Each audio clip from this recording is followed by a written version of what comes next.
La Fundación Mémora tiene 4 años de vida y está trabajando desde hace ya 3, como mínimo, en el proyecto que llamamos Ciudades que Cuidan, y dentro de este proyecto tenemos lo que llamamos la Unidad de Gestión del Conocimiento, en donde hemos desarrollado este foro de debate, primer foro de debate, que ha durado todo el año 20 y acabará a final de este año 21, en la que han participado casi 112 profesionales de primer nivel, agrupados en 22 grupos. Hoy toca el grupo de investigación. En este grupo de investigación participan 5 personas de primer nivel. Lo ha liderado el doctor Juan Riese, que luego presento, os presentaré a todos. Participa el doctor Alberto Alonso, la doctora Anne Henry, la doctora Vinita Matani y el doctor Leocadio Rodríguez, de los cuales algunos de ellos conocemos desde hace tiempo y con algunos colaboramos. Y la verdad es que es un honor tener a estos 5 profesionales que han discutido y han trabajado sobre la idea de qué es y lo que tiene que ser la investigación en una ciudad que cuida. Haremos la presentación luego de cada uno de vosotros y cada cual tendrá la exposición que hemos previsto. Y a partir de aquí, cuando acabemos, haremos un conjunto de preguntas que iréis respondiendo, intentando, como todos ustedes saben, que dure pues máximo 1 hora y cuarto. Es decir, a las 6:15 deberemos acabar. Como siempre, si hay alguna pregunta, la pueden enviar a la página web que aquí ustedes ven en pantalla, porque en directo es imposible contestarlas y hemos decidido siempre hasta ahora que el formato es contestarlo a posteriori. Lo hemos hecho en muchos casos, ¿eh? Luego, a través del líder del grupo, que en este caso es el doctor Juan Riese, pues llegará la contesta de las preguntas que puedan llegar. Pues empezamos. Empiezo presentando al doctor Juan Riese. Haré un resumen de todos ustedes en cuanto a lo que es vuestro currículum, ¿no? La verdad es que Juan Riese es un doctor en ciencias químicas, bioquímico. Es asesor científico técnico de proyectos europeos del Instituto de Salud Carlos III, en la Subdirección General de Programas Internacionales de Investigación, y que lidera nuestro grupo. Es muchas cosas, y la verdad es que ha participado y participa en cantidad de temas, pero centramos el esfuerzo en nuestra relación a través de ser asesor científico técnico en proyectos europeos. Juan Riese ha liderado este grupo y hoy a ti, Juan, te tocaría por hacer una introducción y el planteamiento general del grupo y del trabajo que habéis hecho. Cuando quieras. Muchas gracias, Joan. Muchas gracias y bienvenidos a todo el mundo que está conectado. Bueno, pues en primer lugar agradecer a la Fundación Mémora por tener la oportunidad de poder trabajar en este campo que desconocía en gran medida y cómo no, agradecer a todas las personas que han compuesto este grupo, que han trabajado entusiásticamente desde el comienzo, desde hace un año. A Albert Alonso, a Anne Henry, a Vinita Matani y a Leocadio Rodríguez Mayas, que entre todos hemos tratado de ver todas las opciones que da la investigación para trabajar y para mejorar, encontrar soluciones que permitan pues, tratar de evitar la soledad no deseada y la muerte en soledad no deseada y hacer al mismo tiempo un esfuerzo para ir hacia dónde tenemos que ir, hacia las ciudades que cuidan. Entonces, claro, nosotros tenemos principalmente por la parte que me corresponde y Leocadio pues y Albert Alonso un sesgo porque trabajamos más en investigación biomédica, podemos decir. Pero claro, no es solo investigación biomédica lo que estamos trabajando, lo que se trata aquí, sino también hay que complementar con una investigación en componente social, entre otras cosas. Por ello, el informe que hemos preparado y lo que se va a presentar hoy va a ir más allá. Los miembros del equipo han aportado sus experiencias respectivas, sus puntos de visión desde la perspectiva, somos 4, perspectiva en sistemas sanitarios y el modelo de atención integrada, que es un modelo que ahora se prefiere hablar de holístico, de cara a las personas, no limitándose a temas de salud o sociales, que permitiría pues, utilizar no solo las necesidades expresadas por el paciente, sino también todas las de su entorno, o sea, desde cuidadores, familiares, la comunidad, para rediseñar y optimizar servicios sociosanitarios. Es una cuestión que Albert es un profundo experto en el tema y además me consta que en el Reino Unido está muy avanzado en esta temática. El aspecto de la fragilidad. Conocemos que las personas mayores son frágiles. Es un aspecto que acompaña la vida del anciano y los desarrollos tecnológicos pueden ayudar a mejorar la calidad de vida de las personas ancianas y vencer o tratar de evitar la soledad no deseada. Hay mucho campo ahí de trabajo a realizar. El enfoque de la investigación multisectorial para poder encontrar soluciones desde todos los puntos de vista y diseñar una ciudad que cuida, amigable y compasiva, tomando en consideración las implicaciones de sectores principales de la sociedad. cual hay experiencias ya previas que van a permitir trabajar no de cero, sino apoyarnos en experiencias ya existentes y resultados que han sido positivos en las primeras experiencias que ha habido. Y un enfoque para mejora del empoderamiento y de la calidad de vida en la fase final de la vida, con especial énfasis en el acompañamiento, poniendo en evidencia la complejidad de esta área de investigación, la soledad, los cuidados paliativos, la muerte, la violencia doméstica, la organización de las comunidades, la aceptación y, naturalmente, contar con la participación ciudadana y las propias personas en riesgo de soledad. Esto supone que estamos enfocando un área de investigación bajo un punto de vista, un enfoque totalmente distinto. No se trata de células que vemos bajo un microscopio en condiciones controladas. Son personas en un entorno, con biografía propia, con sus experiencias, anhelos, afectividad, un sinnúmero de atributos que hacen a la persona ser persona. Por ello, la investigación se enfrenta a retos para los cuales se deberá ser creativa, y diría yo imaginativa, y explorar opciones nuevas. Todo queda abierto. No es solo tecnología, no es solo experiencia en el sentido común de la palabra y de investigación propiamente dicha, en el sentido clínico puramente. No, hay más allá. Habrá más enfoques y más áreas que tratar, porque la complejidad de la situación se traduce en una complejidad a su vez del abordaje. Vamos a pensar en urbanismo, en educación educacional, formativa, desde la edad de las personas más jóvenes hasta más mayores, el componente cultural, político, espiritual que habrá que ser investigado y aplicado, respetando la multiculturalidad, evitar imposiciones, evidentemente, las personas son personas, como he dicho antes. Nadie es igual a otro, más que en el denominador común de que somos personas y debe haber un absoluto respeto a esta cualidad. Lo cual nos lleva a que no habrá una solución que sirva para todo, pero sí que habrá que investigar y desarrollar marcos de actuación comunes que permitan adaptarse a las situaciones individuales. Por ello, la implicación de la sociedad y sus individuos, la co-creación, la inclusión de todas las personas, todos los actores que puedan tener algo que decir y que puedan aportar algo positivo, será fundamental para atender realmente las necesidades de las personas en riesgo de soledad, plantear intervenciones preventivas y poder trabajar en ciudades menos insolidarias, menos impersonales y más compasivas, de manera que se pueda estar viviendo en una ciudad sin tener realmente miedo a qué pasará cuando llegamos hacia el final de nuestras vidas. Y sin más, dejo paso a los siguientes. Muchas gracias, Juan Riese, muchas gracias. Presento ahora al doctor Alberto Alonso. Él es doctor en medicina por la Universidad de Barcelona, investigador sènior del Departamento de Investigación e Innovación de la Fundació Clínic para la Recerca Biomèdica del Hospital Clínic aquí en Barcelona y ha sido o fue presidente de la Fundación Internacional para la Atención Integrada, entre otras muchas cosas también. Alberto Alonso tiene una larga trayectoria en el mundo de la investigación y en el Hospital Clínico, entre otros sitios que ha estado. Y la verdad es de que es un honor también que estés aquí con nosotros hoy participando de esta mesa redonda. La idea sería que nos comentases lo que llamamos la necesaria adaptación de los métodos de investigación para entender cómo cuidan las ciudades. Esta es la idea. Cuando quieras. Sí, gracias, Joan. Gracias también a la Fundación Mémora por la oportunidad que nos han dado de reunirnos y poder reflexionar alrededor de un tema que, como muy bien ha indicado Juan Riese, es un tema que quizás, aunque lo vamos trabajando en nuestro día a día, no ha sido merecedor hasta ahora, o al menos en mi caso, de una reflexión más profunda. Voy a intentar dar este contexto que me pides. Voy a intentar dar aquellos datos que nos hablan de cómo debería ser una adaptación necesaria, a mi entender, de los métodos de investigación que permitan conocer mejor de qué estamos hablando cuando queremos focalizarnos en cuidar o en cómo cuidan las ciudades, ¿no? Quizás valdría la pena empezar recordando el papel que desde siempre ha tenido la ciencia en cualquiera de sus ramas, ¿no? En las sociedades desarrolladas, ¿no? Y este papel, en definitiva, no ha sido otro que intentar dar respuesta a aquellos problemas o a aquellas necesidades que la misma sociedad planteaba para intentar seguir avanzando, ¿no? Intentar construir un mejor entorno o desarrollarse como conjunto de población, ¿no?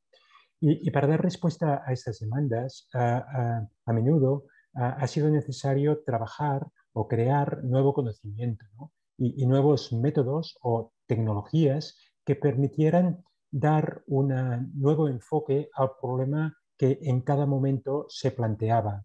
Es aquello de que en muchas ocasiones no es posible solucionar el problema que tenemos entre manos con el mismo nivel de complejidad con el cual lo hemos creado, ¿no? Y por tanto, cambiar la metodología en sí era bueno para poder avanzar, ¿no?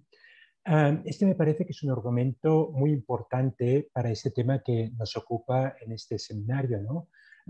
Esta capacidad que tenemos para solucionar los problemas o las necesidades de la sociedad o las necesidades que nos planteamos depende en buena medida de cómo preparados estamos en cuanto a conocimientos y cómo de madura es nuestra tecnología para poder dar respuesta, ¿no? Por tanto, en definitiva, de los métodos de investigación con los que podemos contar y que podemos aplicar, ¿no? Y esto es lo que centra nuestra contribución en este caso, ¿no? No son los únicos, ¿eh? Hay otros factores que también es importante tener en cuenta y que es importante porque modifican no tanto nuestra capacidad, sino quizás la urgencia para resolver antes un tema respecto a otro posible tema, ¿no? Y ese es el caso de los valores, aquellos valores con los que cada sociedad se identifica, ¿no? Especialmente, muy especialmente en el caso de la salud. Si nos fijamos, después de la Segunda Guerra Mundial, cuando se produjo la fundación de la Organización Mundial de la Salud, se hablaba de salud, se definía en el preámbulo fundacional como aquel estado completo de bienestar físico, mental y social, ¿no? Y no solamente se trataba de no tener afecciones o enfermedades. Esta era una gran definición que de algún modo establecía la prioridad para la segunda mitad del siglo XX en cuanto a qué dirección debíamos seguir como colectivo alrededor de la salud, ¿no? Y la verdad es que lo hemos hecho bien, los resultados han sido muy buenos, ¿no? Porque si nos fijamos solamente en la esperanza de vida a nivel global, veremos que esta esperanza de vida ha crecido en todo el mundo, aunque hay que marcar, esto es importante, que hay diferencias regionales, ¿no? Por tanto, la ciencia ha respondido a la demanda social de crear más salud, ¿no? Pero, ¿qué ocurriría si de pronto cambiáramos este valor social, ¿no? Porque tenemos un modo distinto de pensar sobre los problemas sociales que nos ocupan. Si esto ocurre, si esto ocurriera, o si esto es lo que nos está ocurriendo, entonces quizás deberíamos relativizar un poco el éxito que hemos conseguido hasta la fecha, todo y que ha sido muy importante, ¿no? Eso es lo que nos está ocurriendo o lo que nos ha ocurrido, ¿no? Cuando decidimos priorizar la longevidad, lo que hicimos fue generar de golpe un predominio de enfermedades crónicas en las personas mayores que además iban a presentarnos cada vez una mayor fragilidad, ¿no? Y los métodos que teníamos para solucionar este nuevo problema, que aquí ilustro con el ejemplo del indicador de esperanza de vida, empezaban a ser menos útiles para solucionarlo, ¿no? Para dar una respuesta efectiva y no solamente eso, sino incluso para definir correctamente cuál era la naturaleza del problema con el cual nos estamos enfrentando. Por tanto, nos toca cambiar una vez más, ¿no? Y yo ya anticipo que probablemente no será la última, ¿no? Si es preciso entender mejor los aspectos sociales que determinan la salud y que influyen en la calidad de vida de las personas, debemos cambiar nuestro método, ¿no?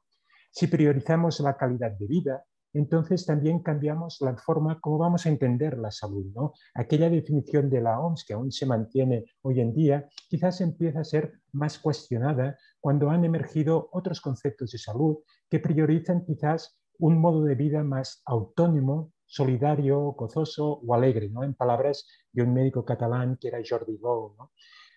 Y esto es muy importante, ¿no? Porque se habla de un modo de vida que prioriza valores de autonomía o de solidaridad. Y yo creo que un valor como la solidaridad es muy relevante para esta discusión que tenemos hoy, ¿no? Porque nos va a orientar cuál va a ser el nuevo método que debemos seguir para investigar alrededor de este aspecto, ¿no? Porque entronca directamente con el concepto de ciudad cuidadora. Perfecto, muchas gracias, Albert. Pienso que el planteamiento es claro, muy claro. Toca ahora presentar al doctor Leocadio Rodríguez Mañas. Él es doctor en medicina por la Universidad Autónoma de Madrid, si no me equivoco. Es director jefe de servicio de geriatría del Hospital Universitario de Getafe, aquí también en Madrid. Director científico del CIBER, Fragilidad y Envejecimiento Saludable, del Ministerio de Ciencia e Innovación, y codirector del Estudio Toledo de Envejecimiento Saludable.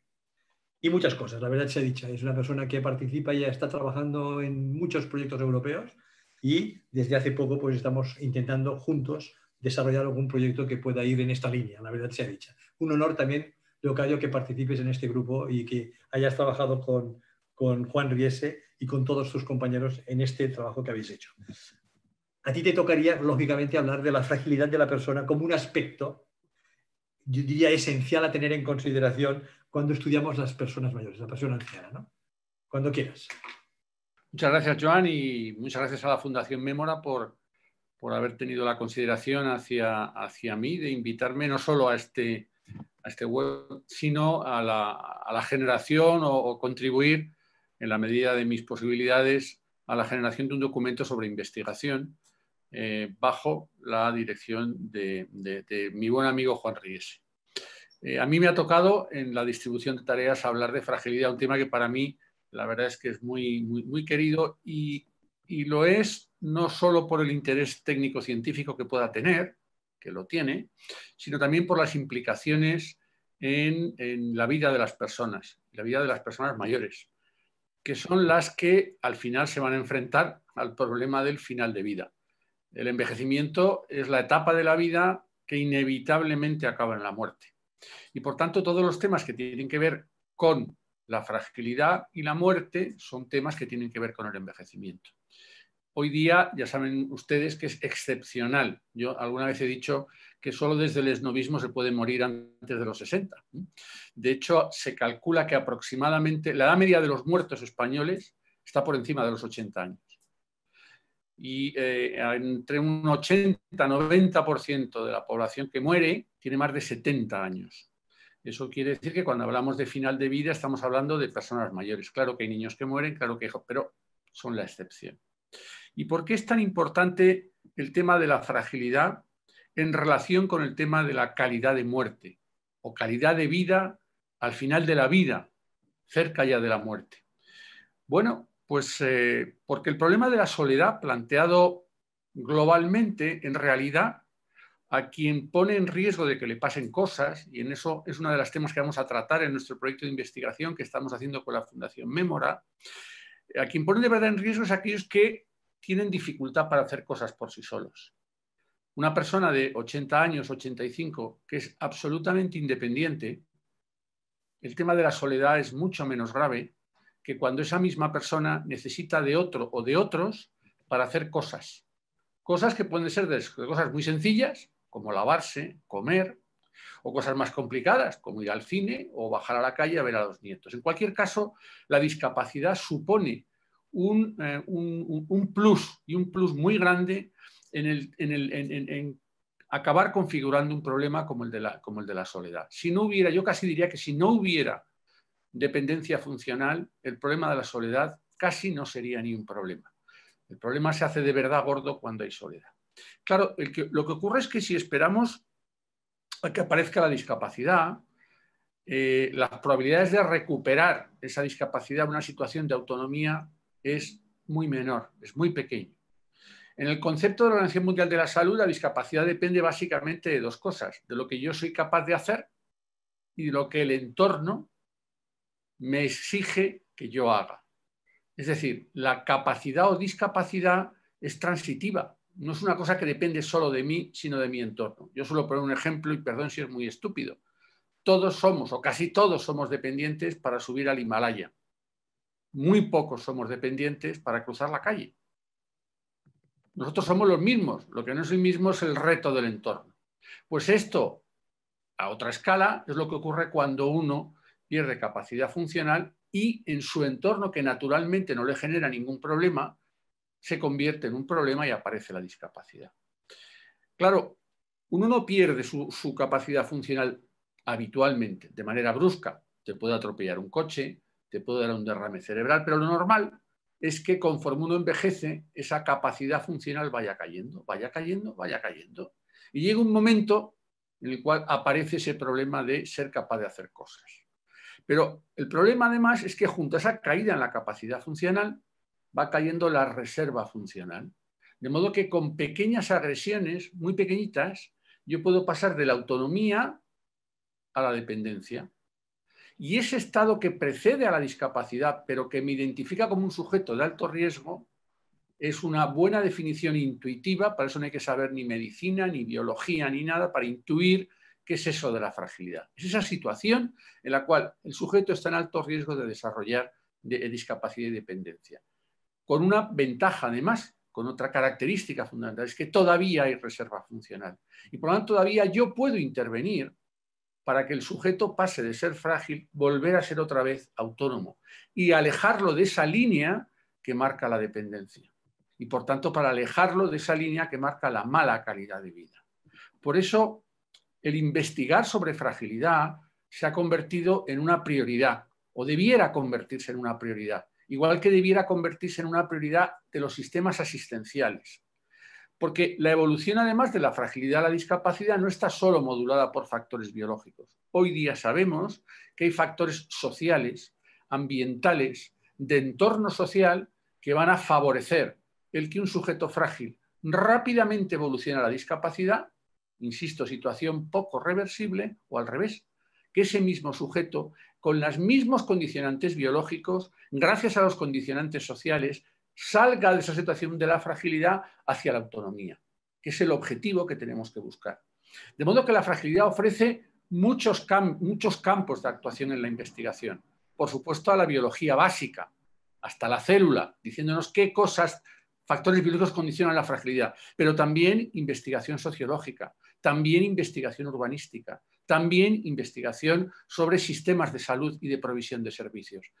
De modo que la fragilidad en sí, cuando uno la observa de manera holística, es una magnífica oportunidad para investigar sobre diferentes campos y más aún para colaborar entre los diferentes campos. Y en eso, por ejemplo, Joan lo sabe muy bien porque el proyecto que estamos haciendo nosotros o preparando para la Unión Europea incluye desde investigadores básicos a clínicos, a sociólogos, a gente del ayuntamiento, a ingenieros que van a desarrollar tecnología para impedir. De modo que yo ya, resumiendo, creo que el tema de la fragilidad es un tema que debiera ocupar el top en cualquier sistema de clasificación de prioridades de investigación en el mundo, pero entendido con este abordaje que yo les he planteado. La fragilidad no se entiende por sí sola, aislada de otras fragilidades, y si queremos de verdad abordar el problema y ayudar a resolverlo, debemos trabajar todos juntos desde diferentes ópticas y desde diferentes abordajes.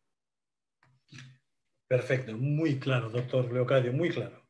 La verdad es de que con todo lo que ya llevamos de trabajo conjunto, porque llevamos ya bastantes reuniones y bastantes horas dedicadas, la verdad es de que vamos entendiendo perfectamente esta idea que acabas de transmitir de una manera muy clara, ¿no? Nos toca ahora hablar con la doctora Anne Henry. Good afternoon, Anne Henry. It's with us an honor for the Memorial Foundation to have your participation in this forum. For me, it's an honor. La doctora Henry nos hablará en castellano. La pregunta es, o la idea es, que nos hables de la soledad y del aislamiento. ¿Cómo buscamos y creamos una respuesta multifactorial o multisectorial para ayudar a las personas? Cuando quieras. Gracias, Joan, y buenas tardes a todos. Me gustaría agradecer a la Fundación Memora por liderar este importante diálogo y por la oportunidad de contribuir a este seminario online con mis colegas. Muchas gracias a Juan por su ayuda a preparar mi presentación. Por favor, discúlpeme por mi pobre castellano. De verdad, las personas mayores valoran autonomía, pero también valoran los sentidos de seguridad, finalidad, conexión social y disfrutar las actividades con significado. Estas cualidades son fundamentales para el bienestar y para una buena calidad de vida. Cuando están ausentes, pueden experimentar soledad o sentirse aislados. La soledad es un sentimiento que surge de un desajuste entre las relaciones sociales que queremos y las relaciones sociales que realmente tenemos.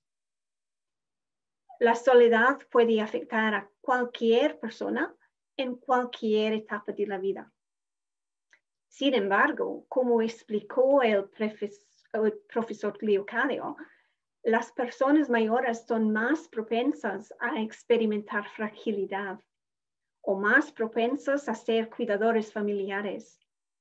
Y por eso, a menudo las personas mayores tienen dificultad para mantener sus actividades y conexiones sociales anteriores. La soledad daña nuestra salud física y mental, tanto como fumar o beber demasiado alcohol. La soledad y el aislamiento son desafíos crecientes y muy importantes para la salud pública. Necesitamos una acción urgente sobre estos desafíos, acción para construir una sociedad más inclusiva, una sociedad más equitativa y una sociedad donde nadie se quede atrás. La Red Global de Ciudades y Comunidades Amigables con las Personas Mayores proporciona una hoja de ruta útil para acciones multisectoriales que marcan la diferencia. Muchos países, regiones o ciudades han desarrollado estrategias para crear una sociedad conectada y más amigable con las personas mayores.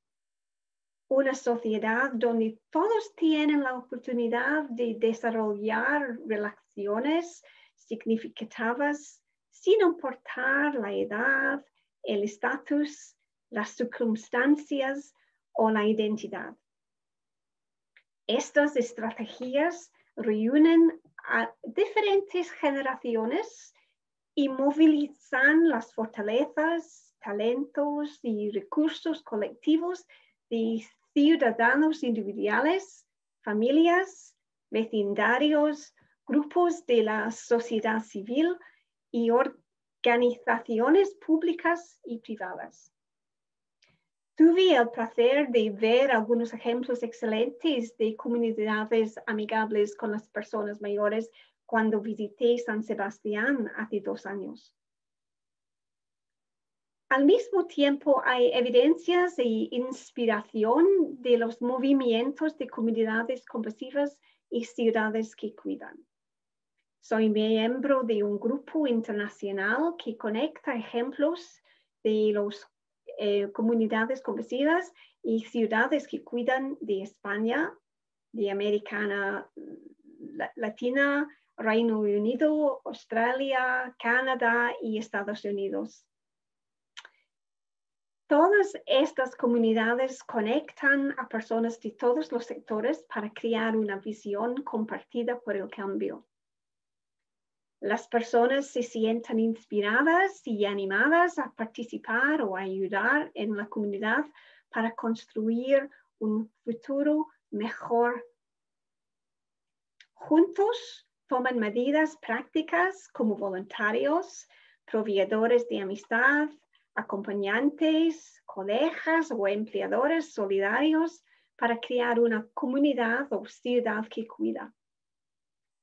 Los actores principales son ciudadanos comunes, buenos vecinos y voluntarios solidarios que se apoyan mutuamente de manera emocional y práctica, particularmente en tiempos de crisis como hemos visto con la pandemia. Su objetivo es abordar la soledad y el aislamiento social y ayudar a las personas y las familias a afrontar la pérdida y el duelo. Estos movimientos a menudo comienzan con algunos líderes inspiradores que están preparados para escuchar y actuar sobre lo que le importa a la comunidad. Estos líderes comunitarios movilizan a la población local, los grupos de vecinos, los servicios y las organizaciones. Generan interés y energía, crean impulso y fomentan el compromiso con la acción. Juntos, el movimiento social crea conexiones y relaciones entre la población local. Como resultado, las personas cuidan y ofrecen amabilidad, compasión y apoyo a las personas que se sientan solas o que experimentan una crisis o una pérdida. Pero no existe una receta mágica para el éxito. Cada comunidad es diferente y el enfoque adoptado en diferentes países y en diferentes regiones debe ser sensible al contexto, la historia y la cultura locales. Nuestro informe tiene más detalles sobre la evidencia y los beneficios de este enfoque multisectorial. Pero necesitamos hacer más investigación en más comunidades para comprender cómo nutrir, difundir y mantener este enfoque en cada vecindario, en cada ciudad, pueblo y aldea. El movimiento social hacia una sociedad cuidadora comienza con cada uno de nosotros. Nosotros somos el cambio que buscamos. Muchas gracias. Muchas gracias. Has hablado un castellano muy claro, se te ha entendido perfectamente, ¿eh? Gracias por tu participación. Y la última persona del panel que tenemos hoy es Vinita Matani. Ella es doctora en medicina, especialista en medicina familiar y comunitaria, es investigadora en el Hospital Universitario de Nuestra Señora de la Candelaria y en la Gerencia de Atención Primaria de Tenerife del Servicio Canario de la Salud. Decirte, Manita, que nosotros como Fundación Memoria estamos haciendo cosas con la Candelaria aquí en Tenerife, ¿no? Coordinadora científica del DIPEX España y miembro de la colaboración DIPEX Internacional. Vinita, a ti te tocaría hablar de la importancia de la divulgación científica en formatos que tengan impacto efectivo, ¿no? Que llegue, ¿no? ¿Cómo lo hacemos esto de divulgar? Efectivamente, bueno, antes quisiera empezar dándole las gracias, por supuesto, por esta invitación, porque he disfrutado muchísimo de hacer toda esta reflexión y aplicación de metodología a un entorno que me parece fundamental, ¿no? Así que, bueno, adelanto mi agradecimiento por esta oportunidad. Y bueno, voy a empezar compartiendo pantalla, porque sí que tengo una presentación. Creo que la pueden ver. Por favor, Joan, confírmame, ¿correcto? Sí, perfecto, vale. perfecto. Bueno, pues voy a intentar, evidentemente, en estos poquitos minutos abrirles una ventana a algo que creo que es apasionante, por lo menos para mí lo es, ¿no? Estamos muy acostumbrados a que la divulgación científica pues la solemos hacer en un determinado ámbito y evidentemente cuando se llega a necesitar producir cambios de comportamientos y todo este análisis que hemos ido contando de todos esos aspectos a los que hay que investigar, que ya no es la célula, sino más allá, la célula dentro de un mundo, ¿no? Pues se abren otras oportunidades más innovadoras y es un poco lo que quiero hacer hincapié de la parte esta del informe. Y de lo que hablamos es de un impacto afectivo, más que efectivo, que siempre es el término que solemos usar, ¿no? Bueno, esto se enmarca en un movimiento que se llama Arts-Based Research, que significa el uso del arte en cualquier momento de la investigación. Muchas veces lo utilizamos para generar, para interpretar y finalmente para difundir. Y es en eso en lo que yo me quiero centrar, porque hay todo un movimiento que se llama Arts-Based Knowledge Transfer, que lo que pretende es utilizar el arte como una manera de divulgación científica y que podemos hacer de una manera sistemática y rigurosa. ¿De dónde surge esto? Pues precisamente por la preocupación de la transferencia de conocimiento adecuada, amplia y profunda, que llegue a la sociedad y a la ciudad, que es de lo que estamos hablando ahora mismo, ¿no? De forma creciente, sobre todo, surge en todo el paradigma de la investigación cualitativa, donde te quedas con la necesidad de un algo más que el artículo científico, ¿no? Y surge, bueno, pues por investigadores, autores en investigación cualitativa referentes como Van Banen o Smith, donde, bueno, pues hablan de esa preocupación por la crisis de representación de las historias de vida de los participantes de nuestros estudios. Nos hablan de la necesidad de provocar cambios, ¿no? Y llegar a las personas para producir esos cambios. Y además del papel que tiene la investigación en realmente producir los cambios en la sociedad y llegar a ella.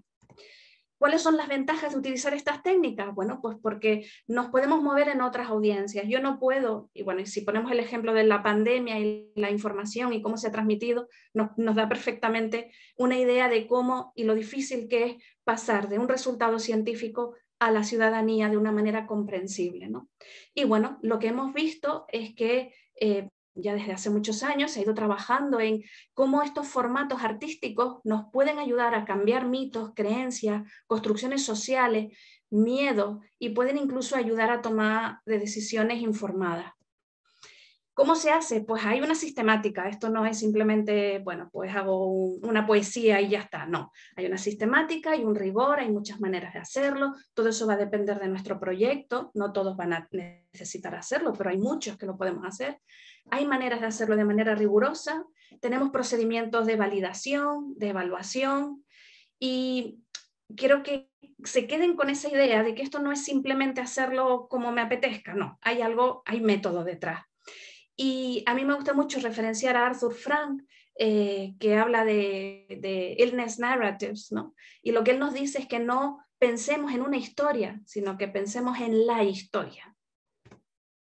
Hay muchos ejemplos, podrán encontrar en la literatura relatos, cortometrajes, dibujos. Recientemente encontré uno que es una transformación en performance que se hace con cuerdas de seda para transmitir lo que significa, por ejemplo, la epilepsia. O sea, hay cosas muy interesantes ahí.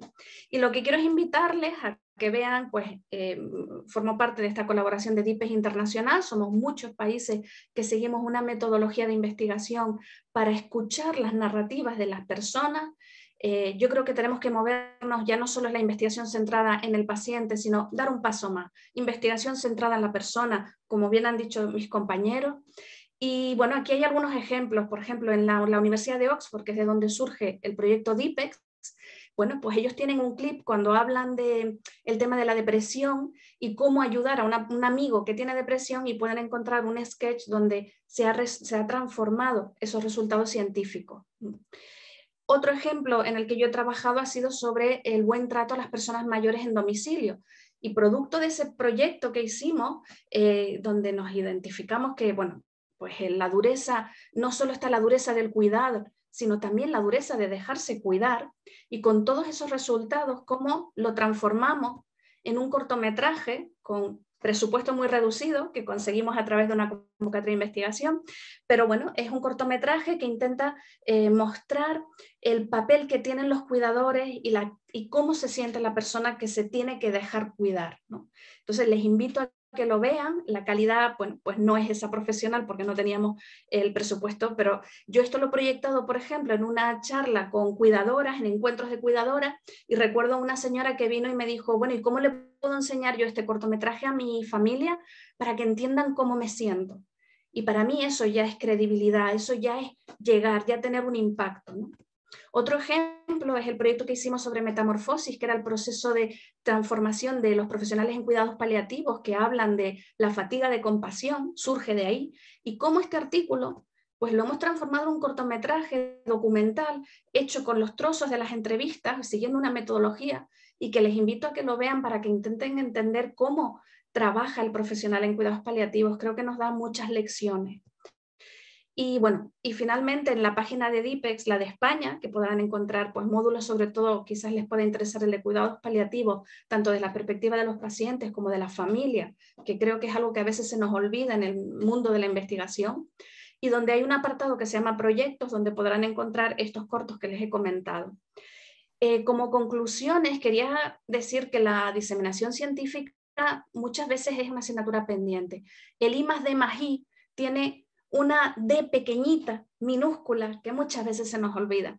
Y para mí esto es una cuestión de responsabilidad, de sensibilidad, de humanización, de metodología y de necesidad, ¿no? Y que aunque a algunos les puedan parecer métodos un poco transgresores, de verdad que les invito a que indaguen en ello y que vean cómo también hay método, ¿no? Es algo que estamos desarrollando entre muchos en distintos países, cada vez tiene pues más fuerza y está adquiriendo cada vez más valor y más utilidad. Y yo no quiero terminar, que le he pedido permiso a mis compañeros para contarles un pequeño relato en mi faceta de contadora de cuentos. Y les quiero compartir un pequeño cuento que se titula La muerte y Doña Francisca. Esto es un relato de tradición oral que escuché a una contadora profesional que se llama Laura Escuela, allá en Tenerife, y que me impactó y que quiero compartir con ustedes una versión reducida en 2 minutos. Pues esta es la historia de Doña Francisca, que resulta que dicen que la muerte le encanta ir por la ciudad, porque cuando le toca ir por la ciudad se lleva unos cuantos de tajada, pero cuando le toca ir al pueblo, ya eso le cuesta mucho más, porque claro, tiene que hacer todo el recorrido por uno solo. Aquel día por la noche la muerte miró en la agenda y al día siguiente le tocaba ir a buscar a Doña Francisca, que vivía en un pueblo bien alejado. Organizó el itinerario, un poco enfadada, dijo, bueno, saldré bien temprano, cogeré el primer tren de la mañana y me iré a buscar a Doña Francisca y a las 12 a mediodía estoy de vuelta. Y así salió. Fue allí, se bajó del tren y nada más bajarse, ella bien camuflada con sus guantes, toda de negro, pero que no se la identificara, le preguntó al de la estación, mire, Doña Francisca, y el de la estación le dijo, pues Doña Francisca vive, mire, usted sigue un poquito más arriba y en la colina y en el árbol aquel tan bonito que es un cerezo, está su casa. Uf, bueno, Doña la Muerte pensó, bueno, no es tanto. Empezó a subir, llegó arriba, tocó la puerta, Doña Francisca, y allí le abrió la puerta una pequeña niña que le dijo, madre o hija, madre, madre. Y pues mire, resulta que es que mi abuela se ha ido a casa de la vecina a cuidar del bebé, que es que la llamó porque tenía fiebre. Y mi abuela, por lo visto, sabe mucho de esas cosas. Allá se fue la Muerte a buscar a Doña Francisca. Y tenía que seguir subiendo y subiendo y subiendo y llegó a lo alto de la segunda colina. Tocó la puerta y le abrió la madre del bebé con el bebé en brazo. Bueno, mire que estoy buscando a Doña Francisca. ¿Cómo queda Doña Francisca? Ah, sí, sí, que es que estuvo por aquí cuidando de mi bebé. Mire qué maravillosamente está, que ya no tiene fiebre. Es que Doña Francisca, mira que sabe de estas cosas. Bueno, vale, rápido, que se me hace tarde. Dígame dónde está Doña Francisca. Pues Doña Francisca, mira, es que se ha ido porque todos los días a mediodía va a ayudar a Don Ramón a recoger las patatas, que en canario diríamos papas. Así que allá se fue a buscar a Doña Francisca, pero ya desesperada. Ya era mediodía, el calor insoportable. Llegó allí, mire, ¿usted es Don Ramón? Sí, sí, yo soy Don Ramón. Mire, estoy buscando a Doña Francisca. Ay, mire, ve todos esos sacos de papas. Me los ha recogido Doña Francisca, es que es una mujer increíble. Bueno, y ahora ya se ha ido por ahí a recoger flores, me dijo, y que iba a recoger el trigo, iba a hacer una serie de cosas. Bueno, la Muerte estaba tan desesperada que ya no aguantaba más aquel calor, que decidió volverse a su casa y que ya iría a buscar a Doña Francisca otro día. Cuentan que Doña Francisca estuvo paseando por la tarde y se fue encontrando a los vecinos y a Don Ramón, que le dijo, mire, ya se encontró usted con una señora ahí un poco toda de negro, extraña, que la buscaba. Y Doña Francisca le dijo que no había encontrado a nadie. Y Don Ramón, así entre risas, le dijo, mire, Doña Francisca, usted no tiene pensado morirse. Y Doña Francisca le dijo, yo, con todo lo que tengo que hacer, ya veremos si en algún momento. Y esta es la historia de Doña Francisca, que realmente nos habla de esa vida activa, ese envejecer activo y cómo la sociedad y estar con otras personas y mantenernos activos y en comunidad, creo que define perfectamente todos los adjetivos que han ido diciendo mis compañeros. Así que bueno, muchas gracias por dejarme estos minutos. Muchísimas gracias, Benita. Ha sido magnífica tu exposición, la verdad sea dicha. Empezaríamos la segunda parte, por lo tanto intentaremos, pues haré un conjunto de preguntas que responda el que piense que mejor puede responder e intentar acotar para que tengamos tiempo de hacerlas todas si podemos, ¿no? La primera es el sentimiento de soledad y su abordaje desde el punto de vista de la investigación. ¿Cómo de fácil sería adoptar el nuevo modelo de investigación que estáis proponiendo? Bueno, si te parece, Joan, quizás puedo contestar yo a esto. Yo creo que en principio no debería ser difícil, ¿no? Al menos en sus aspectos más formales, ¿no? Ya he dicho antes que el cambio de los métodos de investigación es una constante a lo largo de la historia. Cuando los métodos anteriores son insuficientes, pues entonces es preciso desarrollar nuevos métodos que nos acerquen a las respuestas que de hecho estamos buscando, ¿no? Yo diría que de hecho ya lo estamos viviendo este cambio, ¿no? De hecho, a la introducción del concepto de atención integrada, al que antes se ha hecho referencia, ya implicó de algún modo la necesidad de introducir métodos más cualitativos, ¿no? en nuestro modelo de investigación, y Vinita hacía referencia hace un momento, ¿no? Ya no era suficiente medir el beneficio obtenido para la intervención que estábamos estudiando, ¿no? Era más importante incluso entender cómo este beneficio se producía, ¿no? Y prestar atención a aquellos elementos de contexto a los que se refería Anne, entendiendo que la influencia del contexto es muy importante a la hora de estimar su futura aplicación en otros entornos, ¿no? Además, en atención integrada ya hay un cierto reconocimiento hay un verdadero reconocimiento a las necesidades de la persona desde una perspectiva holística, ¿no? Y por tanto, esto de algún modo implica recoger siempre o tener siempre en cuenta la perspectiva del paciente, no solo en el momento en que evaluamos, sino casi siempre en el momento en que empezamos a hacer el diseño del estudio, que nos va a permitir encontrar las respuestas que buscamos, ¿no? Por tanto, la participación del paciente ya pasa a ser muy, muy relevante, ¿no? Y finalmente, yo diría que en atención integrada o en estos modelos, las intervenciones van más allá del ámbito de salud para entrar en el entorno social, en el de los cuidadores no formales, las familias y la comunidad, ¿no? Por tanto, en mi opinión, yo creo que la adopción de este nuevo modelo que se propugna será natural y casi me atrevería a decir que ya se está produciendo. Muy bien, gracias, muy bien. La pregunta me imagino que tiene que ser para Leocadio, ¿no? Has hablado del estado de que conocer la fragilidad o el estado de fragilidad de una persona puede mejorar y has dicho enlentecer la evolución hacia la discapacidad, ¿no? ¿Cuál es el mejor medio para detectar esta fragilidad de la persona? Tienes el micrófono cerrado. Ahí va. Ahora. Como veis, mi relación con la tecnología es comprometida en el mejor de los casos. Bueno, una tecnología que se supone que nos ayuda, pero a veces, en fin, se convierte en una barrera. Lo primero que yo creo que va implícito en la pregunta, pero yo creo que forma parte de la contestación, es que la manera de detectar la fragilidad es medirla. Es decir, la fragilidad no es una cosa que se pueda diagnosticar simplemente viendo al sujeto. Igual que no se puede diagnosticar viendo al sujeto la hipertensión arterial o la diabetes, uno tiene que hacer, pues tomar la tensión o hacer un análisis, con la fragilidad ocurre lo mismo.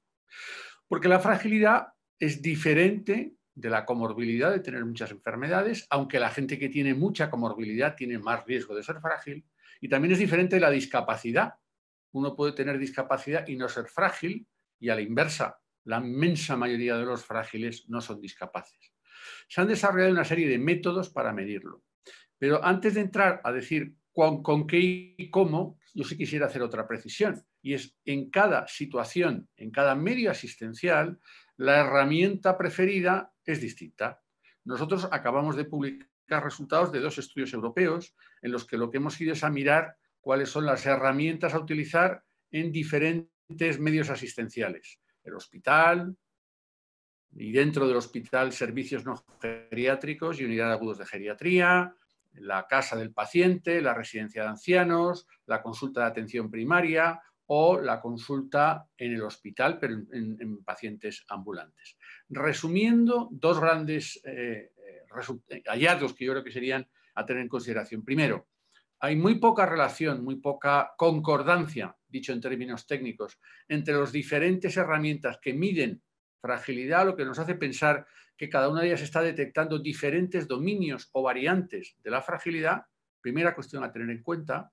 Segunda cuestión, mientras que en los medios hospitalarios o residenciales, las medidas que necesitan de cuestiones objetivas como la velocidad de la marcha o la fuerza de presión son poco factibles y por tanto en ellas serían más útiles algunas herramientas como el índice de fragilidad o, basado en el índice de fragilidad, el Clinical Freud Scale, el CFS. Cuando uno trabaja en medio ambulatorio, da igual que sea una consulta de la atención primaria, una consulta de hospital o cuando uno va a ver al paciente a su casa, las dos herramientas que se han demostrado ser más útiles son el Frailty Trait Score, la versión 5, desarrollada aquí en España por nuestro grupo, y el FRAIL, que es una encuesta que son 5 preguntas, si no, y en función de cómo se puntúe, eres frágil, prefrágil o robusto. Perfecto, muy claro. Habéis comentado o comentamos que la ciudad es un elemento cuidador en sí mismo, ¿no? ¿Cómo avanzamos o cómo se avanza en una ciudad en este sentido, ¿no? ¿Qué beneficios comporta tener esta visión de la ciudad como elemento cuidador en sí mismo? El que quiera. Bueno, si quieres puedo empezar yo y luego pueden añadir mis compañeros lo que consideren oportuno. Yo creo que realmente es lo que hemos un poco dicho en ese documento, ¿no? Es muy importante la multidisciplinariedad, es muy importante pues que dejemos de trabajar o investigar cada uno en su área, sino que lo que hay que crear precisamente es situaciones en las que podamos todos aportar algo y identificar sobre todo las buenas prácticas. O sea, cuando uno va identificando cosas que funcionan y que las estamos evaluando y que están funcionando, pues ya el siguiente paso es diseminarlas. O sea, de lo que se trata un poco es de identificar esas situaciones y creo que a eso hay que añadir también el soñar y ser creativo. Con esto lo que quiero decir es que muchas veces nos cerramos a decir solo se puede hacer A y B y no nos damos cuenta que hay un alfabeto inmenso, ¿no? Y que nos cuesta mucho pensar en cambiar las cosas radicalmente. Y creo que estas metodologías lo que nos permiten precisamente es ver desde otro punto de vista, desde otra perspectiva y poder trabajar y progresar y avanzar, ¿no? Y una cosa un detalle que quería compartir es que sí, que tenemos que medir, que tenemos medidas para medir con una serie de indicadores, pero no nos debemos de olvidar de lo no tangible, lo intangible, que no porque no lo podamos medir existe. Yo siempre pongo el ejemplo de un servicio que, bueno, hace muchos años había un servicio que era el telefónico para las personas en cuidados paliativos en domicilio, pero realmente el uso del teléfono que hacían era mínimo. Si uno midiera con indicadores cuantitativos ese servicio, el siguiente paso sería anularlo, o sea, decir, a ver, esto no se está usando, lo quito. Pero cuando tú evalúas realmente el servicio y preguntas a la gente, les estás dando a la gente esa especie de as en la manga. Quiero decir, es un servicio que a lo mejor la gente no lo usa, pero el hecho de que exista hace que la gente no vaya a urgencias porque sabe que tiene a quién llamar en medio de la noche, por ejemplo. Entonces, a eso lo que me refiero es que también tenemos que darnos cuenta de todo lo intangible que se va contagiando y que se va generando alrededor de cada una de las iniciativas. Perfecto. Comentáis que para abordar la idea de ciudades amigables o compasivas o saludables, en cualquier caso, ciudades que cuidan de su gente, ¿no? Que afecta, yo lo tengo claro, afecta al conjunto de las políticas de un municipio. Claro, si esto es cierto y por tanto que impacta a muchas de las áreas de trabajo y de actividad que tiene un municipio, hablo al municipio como ayuntamiento, ¿no? ¿Cómo podemos empezar a cambiar los hábitos que están muy arraigados, ¿no? De una visión vertical, cuando seguramente hace falta la visión transversal, que colabore en las diferentes áreas en un municipio, el que quiera. Bueno, yo, si me permitiese contestar, un poco Vinita en su contestación a la pregunta anterior ha hecho, yo creo que referencia a este mismo tema. En general, nos cuesta mucho trabajar en consideraciones globales del problema. Y en realidad lo que nos gusta o a lo que nos han educado es a parcelar mucho el problema y que cada uno trabaje en un pequeñito campo del problema. Con lo cual, esto es lo del cuento de siempre, ¿no? De los ciegos, ¿no? Tocando un elefante y les preguntaban qué era un elefante. El que había tocado la pata decía que un elefante era como un pilar grande. El que había tocado la oreja, que era como una especie de panel enorme que se movía. El que había tocado la cola decía que era como un látigo, porque nadie era capaz de ver el elefante. Claro, eso hay que transformarlo, y eso no es una transformación que vaya a ocurrir autónomamente, porque los investigadores y los profesionales se les han educado a trabajar su parcelita. Es decir, hay que hacer una función de educación del investigador, y en eso tienen un papel fundamental, a mi modo de ver, las agencias reguladoras. Una de las cosas que hacen las convocatorias es de alguna manera priorizar, pero también dirigir el modo de investigación. El investigador es un sujeto que enseguida dice dónde hay dinero y dónde no hay dinero. Dice, esto es lo prioritario. Y eso hace cambiar el abordaje, el enfoque del propio investigador. Si esas agencias de investigación en sus convocatorias empiezan a promover el abordaje multidisciplinar, el abordaje global a las cuestiones y las preguntas de investigación, los investigadores, por su propia supervivencia para captar fondos, irán modificando esa manera de entender la investigación y los problemas. Y esto que es así para la investigación es también cierto para la provisión de servicios a la ciudadanía. Todavía uno se encuentra con que existe la Consejería de Sanidad y la Consejería de Servicios Sociales, y no se hablan. ¿Pero qué me está usted diciendo? Si el problema de las personas mayores, que son la fundamental parte de enfermos, están inevitablemente o habitualmente acompañados de problemas sociales, ¿cómo que ustedes no se hablan? E incluso en los ayuntamientos. Existe la Concejalía de Salud, la Concejalía de Servicios Sociales, la Concejalía de Deporte y Educación Física, pero hombre, ¿cómo no se ponen ustedes a trabajar conjuntamente si el problema, la solución del problema, el abordaje del problema va a requerir del trabajo conjunto de todos ustedes? Y una última cosa, acostúmbrense a hacer cocreación. No consideren usted que la persona mayor, aparte de mayor, es estúpida. Vayan a preguntarle qué quieren, qué necesita, cuáles son realmente sus necesidades y sus anhelos, y verán usted cómo van a conseguir más colaboración de ellos y probablemente sus intentos e inversiones en investigación serán mucho más productivos. Muy aleccionadora tu respuesta. Luego hay una pregunta que habíamos preparado del tema esto de la ciencia ciudadana, que tiene que ver con esta idea de co-crear por parte de que la gente mayor participe activamente en lo que estamos diseñando o lo que queremos diseñar, ¿no? En todo caso, la idea es, quien quiera, ¿no? ¿Cuál es el papel de la persona y de la sociedad en este nuevo modelo que estáis diciendo de investigación que proponéis? El que quiera. Sí, Joan, puedo contestar yo, pero la verdad es que yo creo que Leocadio ya ha hecho referencia y lo ha dicho muy bien, ¿no? Yo creo que el papel de las personas y la sociedad en el nuevo modelo es principalísimo, ¿no? Y yo creo que incluso me atrevería a decir, y quizás mis compañeros estarán de acuerdo, que es precisamente la característica más novedosa y revolucionaria de esta nueva aproximación que estamos adoptando, ¿no? Yo diría que aún teniendo en cuenta las dificultades y la necesidad de que exista este impulso por las agencias reguladoras, ¿no? Yo creo que los equipos serios que trabajan en este tema ya incluyen de manera normal la voz del paciente, ¿no? y de la sociedad desde el mismo momento en que consideran que debe hacerse un estudio para validar algún detalle o alguna aproximación a un nuevo servicio, ¿no? Y sobre todo teniendo la percepción de en qué comunidad ese servicio debe desplegarse, ¿no? Yo creo que no puede ser de otro modo, ¿no? Porque en definitiva la bondad del nuevo servicio que se está creando dependerá de cómo este sea percibido por el que va a ser su receptor, ¿no? Por el paciente, por la familia, por la gente, ¿no? En definitiva, ¿no? También hay que tener en cuenta, por supuesto, el impacto en salud y calidad de vida, ¿no? Pero la percepción de las personas y su aceptación va a ser fundamental, ¿no? Es lo que se ha venido a llamar esta experiencia de usuario, ¿no?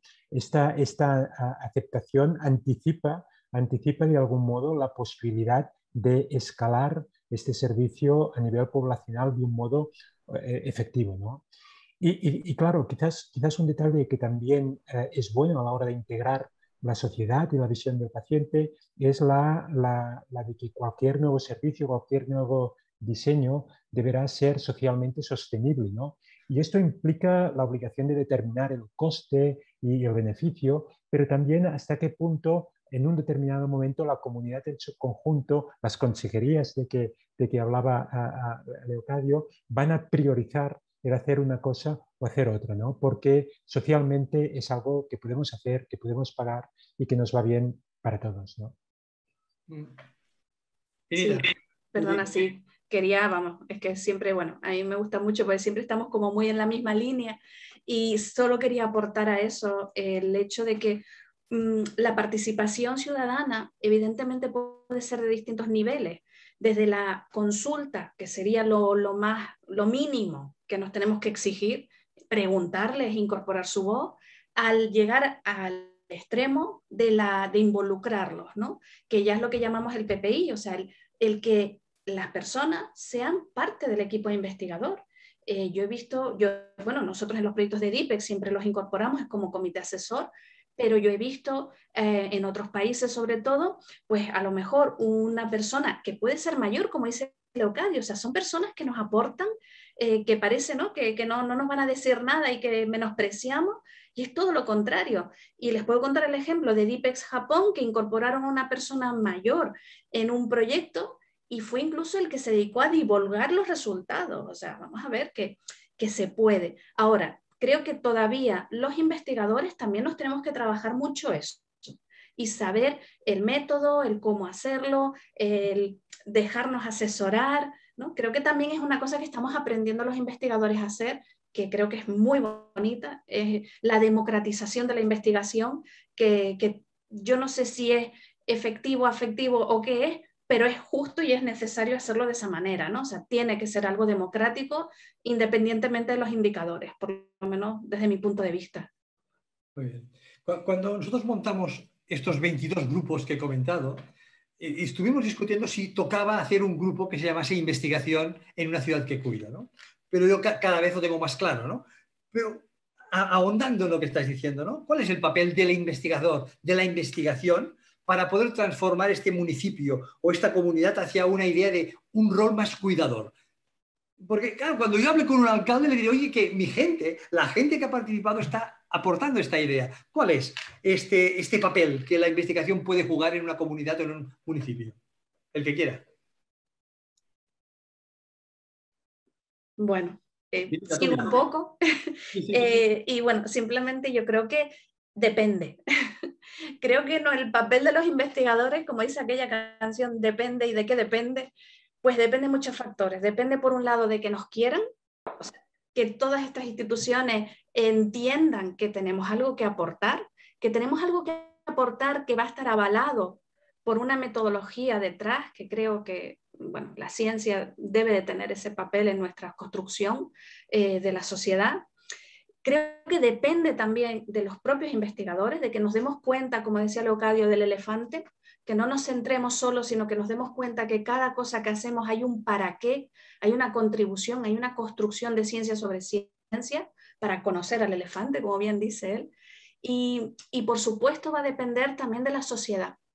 Creo que, de nuevo, pensando en la pandemia, podemos hacer muchas reflexiones sobre qué ha significado la ciencia, qué hemos hecho bien, qué hemos hecho mal y qué es lo que la sociedad espera de nosotros también. Entonces, creo que es una oportunidad en la que tenemos que entendernos todos, porque todos tenemos algo que aportar. De hecho, la siguiente pregunta tenía que ver con esto. En la pandemia, que ha significado y es una crisis sanitaria, social, económica de todo tipo, ¿no? Ese tiempo que hemos vivido o que se está viviendo aún, ¿consideráis que es una oportunidad o puede considerarse un revulsivo desde vuestro punto de vista para poner en valor esta necesidad de investigar y de avanzar en lo sanitario y en lo social con estos nuevos enfoques que estáis comentando? Sí, Joan, yo creo que sí que es una gran oportunidad, ¿no? Que nos ha demostrado lo mucho que se puede hacer, ¿eh? Yo te diría que si anteriormente hablábamos del modelo de atención integrada como una base sobre la cual construir un nuevo modelo de investigación alrededor del concepto de ciudad cuidadora, no debemos olvidar que la atención integrada también tiene sus propias complejidades, ¿no? Y una de ellas son las barreras que hemos encontrado tradicionalmente, y Vinita lo decía, ¿no? En la colaboración entre profesionales y pacientes, entre profesionales del entorno sanitario y del entorno social, ¿no? Y siempre se ha dicho en la línea de lo que también comentaba Viñita, que la mejor manera de solucionar estas barreras era construir una narrativa conjunta en la cual todos nos sintiéramos reflejados y que de algún modo nos interpelara, ¿no?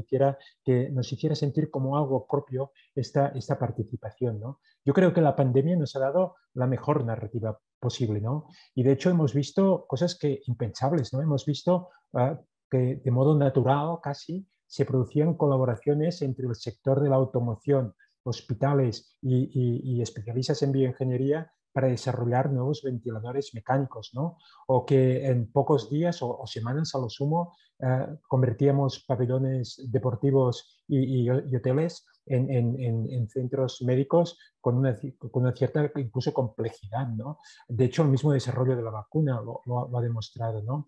Por tanto, al parecer, la pandemia nos ha servido para construir narrativas muy, muy eficaces, ¿no? Y creo que esa sería la buena lección que debemos ser capaces de retener, ¿no? La pandemia ha sido en ese sentido un revulsivo para la creación de estas narrativas compartidas que nos permite aunar esfuerzos en torno a un objetivo común, ¿no?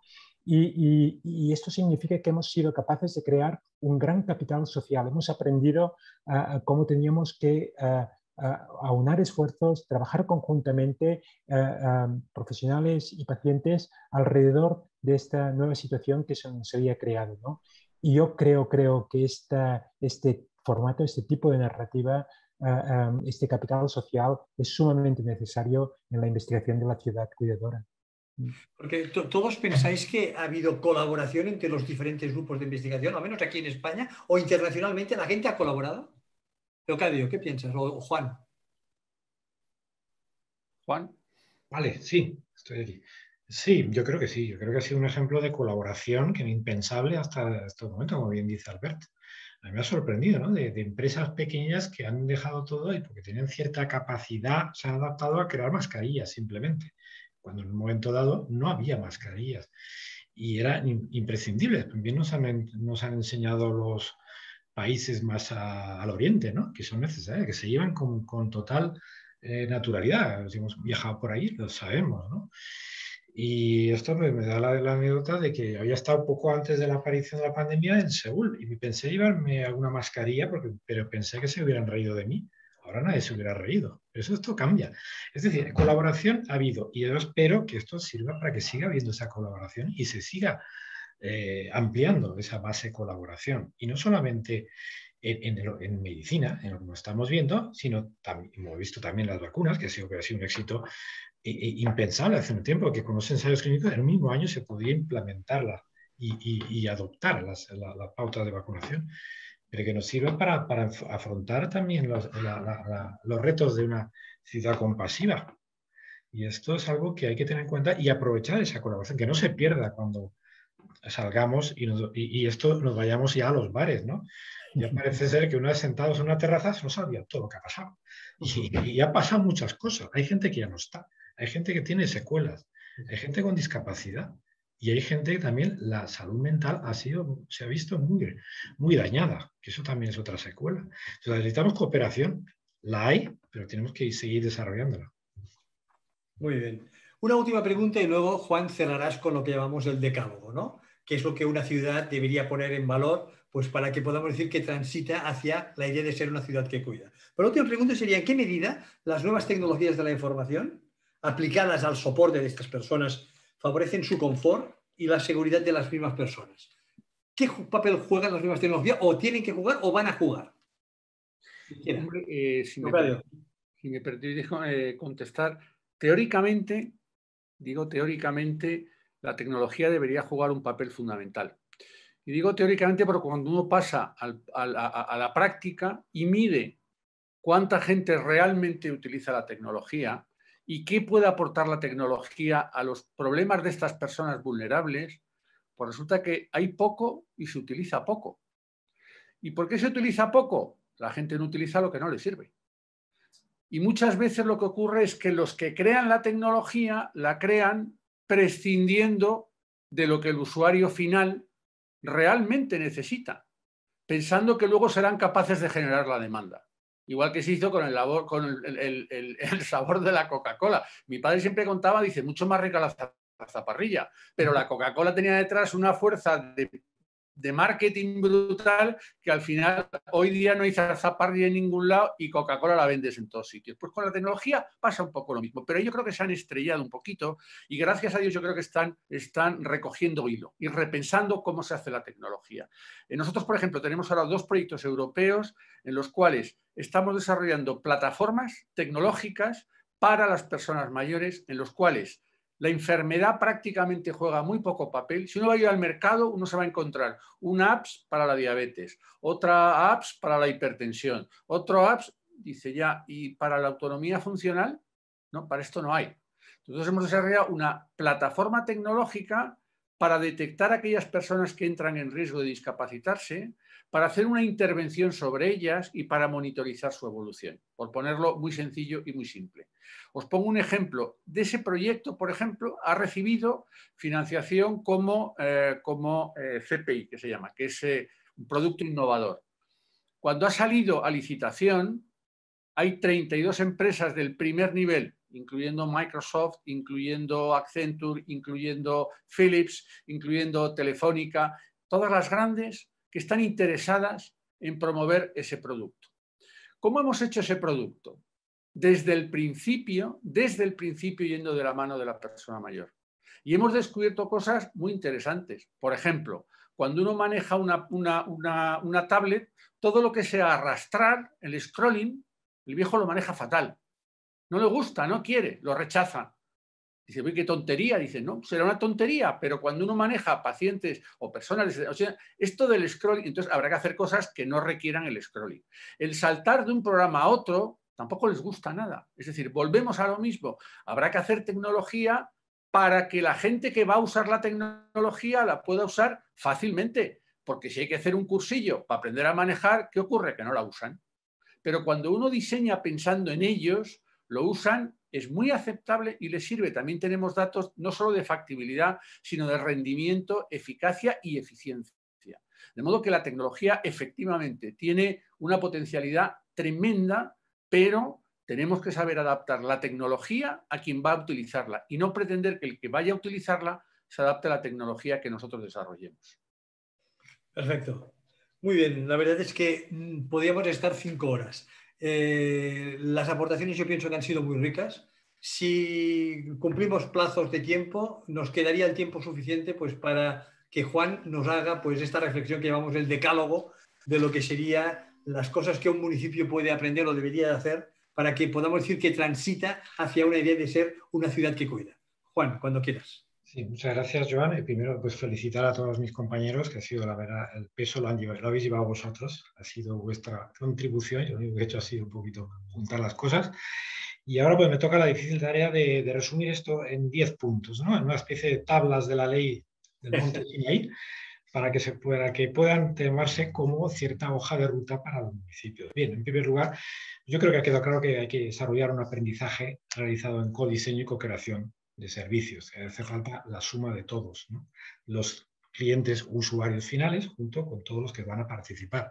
Hay que redefinir el peso de los esfuerzos alrededor de la gente. No se trata de vivir más, sino de vivir mejor, llenándolo de contenido. Luego, tercer punto, hay que orientar la investigación no solo a discapacidad, sino también a su prevención, trabajando sobre la fragilidad como una etapa previa a la misma, sobre sus etapas iniciales, pero también trabajar en el gran papel que puede jugar el modelo de atención integrada, que debe estar ahí desarrollado entre todos para poder ser implementado en este sentido. Se debe aprender de los casos de éxito existentes, como cuarto punto del decálogo. No empecemos de cero, hay cosas valiosas que se pueden utilizar. Punto quinto, que serían muchas posibilidades de desarrollo, sería la utilización de la salud en todas las políticas, es decir, como eje transversal u horizontal para todas las políticas. Lo que comentaba antes, que una consejería de servicios sociales no se habla con la de sanidad o no se lleva bien, ¿no? Hay que trabajar juntos, aprendizaje continuo y conjunto, políticas adecuadas, utilizar laboratorios reales, ¿no? Living labs, para entender cómo actuar y actuar sobre ellos para que se pueda encontrar soluciones adecuadas. Actuaciones en el ámbito municipal, utilización de ciencias sociales y comportamiento, responsabilidad compartida que debe ser aprendida y análisis de impacto para entender bien coste-eficiencia, facilidad de adopción, etc. Como séptimo punto, necesidad de combinar soluciones innovadoras procedentes de todas las ciencias sociales, humanidades, junto con las tecnológicas, las médicas, clínicas y cualquiera que sea útil, que pueda servir para atender a las personas mayores en riesgo de soledad y para que los municipios puedan trabajar en ello, incluido pues urbanística, ¿no? Que podemos pensar en ello. Como séptimo punto, ya lo se ha comentado antes, uso de tecnologías para facilitar la atención a profesionales, ciudadanos y los pacientes. Como octavo punto, necesidad de contar con todos los estamentos de la sociedad, políticos de alto nivel, me refiero a gobiernos centrales, autonómicos, corporaciones municipales y cualquier estamento que pueda tener algo que decir y aportar.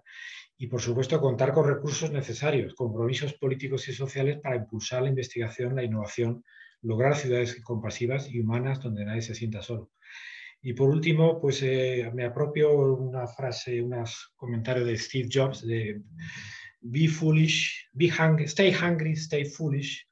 Yo lo traduciría como vayamos a por más y seamos creativos. Hace falta imaginación y esto creo que nosotros aquí, los que estamos aquí, creo que nos sobra por lo que estamos viendo.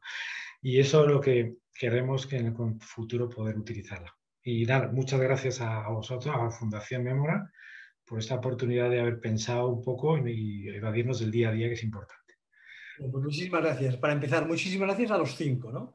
Al doctor Albert Alonso, a la doctora Anne Heinrich, con el esfuerzo de participar, aunque conociera poco el castellano, aunque creo que lo conoces bastante, a la doctora Vinita Matani y al doctor Leocadio Rodríguez, y en especial a Juan Riesle, por haber liderado el grupo. Gracias también a los que habéis asistido y emplazaros a lo que será el último webinar antes de que empecemos las vacaciones, que será el día 6 de julio a las 5 de la tarde con el grupo de voluntarios. Hasta entonces, y muchísimas gracias pues, por vuestra asistencia, por vuestro compromiso y por vuestro trabajo. Hasta la próxima.